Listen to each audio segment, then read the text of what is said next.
Life does not cease from challenging you. And that doesn't change even if you awaken spiritually. You will get other challenges, different kinds of challenges.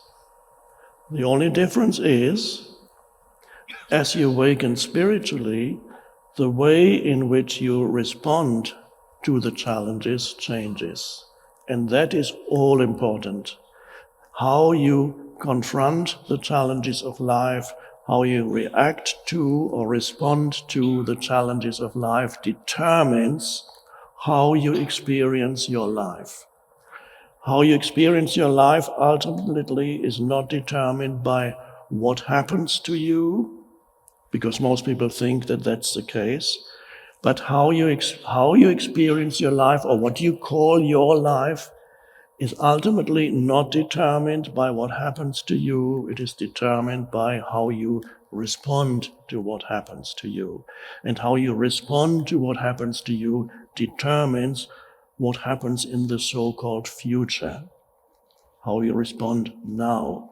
Some people, whenever they are challenged by life, they behave as if there was something very wrong with their life, that things are not supposed to go wrong or be challenging. This is not supposed to happen. And this works on both a small scale and large scale.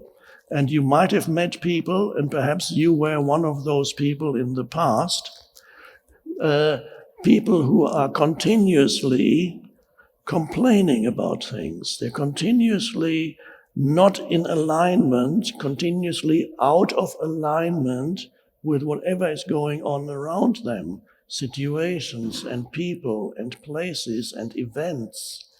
Either something is there that shouldn't be there, something is happening right now that should not be happening, or something is not happening that should be happening, or I should be somewhere else, but I'm here, and that's a huge problem. I'm trying very hard to get there, but I'm here.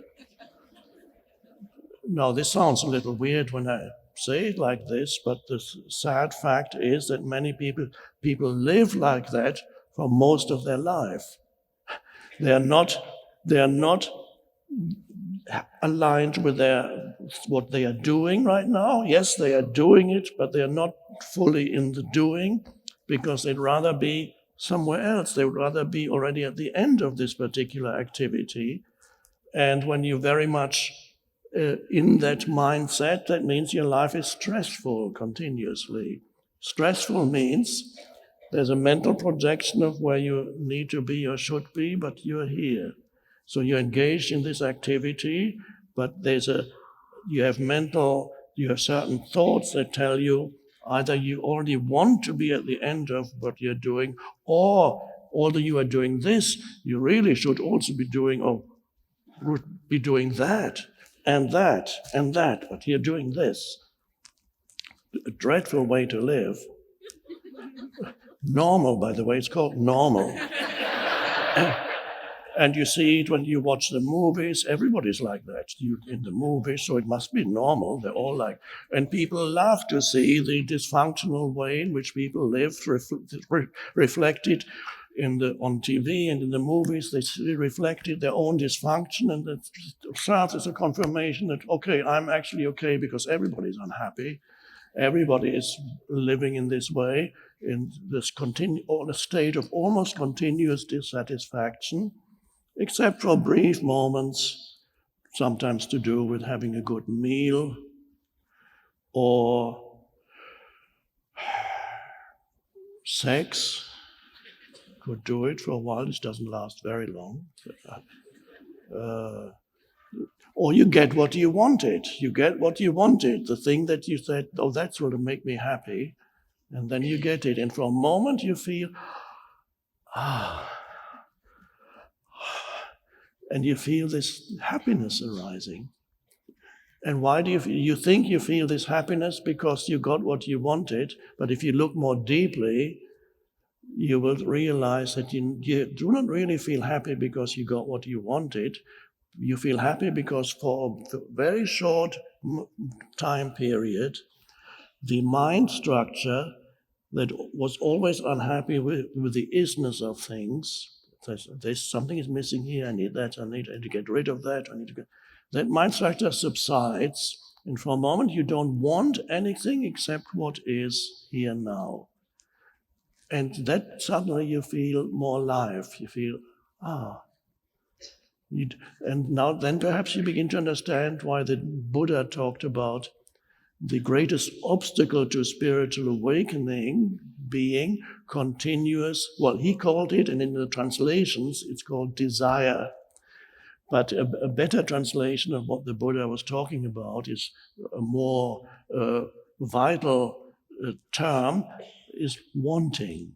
The continuous wanting this, wanting that, wanting the neediness, the wanting, and that is the mind structure that operates in humans that prevents them from experiencing the deeper dimension of reality, which we could call the timeless dimension of consciousness. Remember, we talked about time a few minutes ago. We talked about time, and yes, a few minutes ago, and we talked about the express train that you can't get off. We talked about the fire that is consuming you, that is time. That is true. But the good news is that there is in every human a deeper dimension of consciousness. In many humans, it's only a potential, a latent potential, like a seed. In others, the seed has already begun to sprout. There is the possibility in humans of accessing and living from a deeper dimension of consciousness. And accessing that deeper dimension of consciousness is what we could call spiritual awakening, where you realize that in addition to being a person, a personality, or a person who lives in this world of time, of past and future, in addition to being this person, there is more to you. There are other dimensions to who you are, or more specifically, there is a deeper dimension to who you are than the merely historical person. And that's why we are here tonight, because I want this not just to be a conceptual talk, although of course we're using words, but the aim is for you to experience at first hand, even if it's only a glimpse, or to deepen. For many of you it'll be just a deepening because you already are sensing what it is that I'm talking about. You say, I think I know what he's talking about. You're already sensing within yourself what it is that I'm talking about when I speak of a deeper dimension of who you are, a deeper sense of identity of who you are.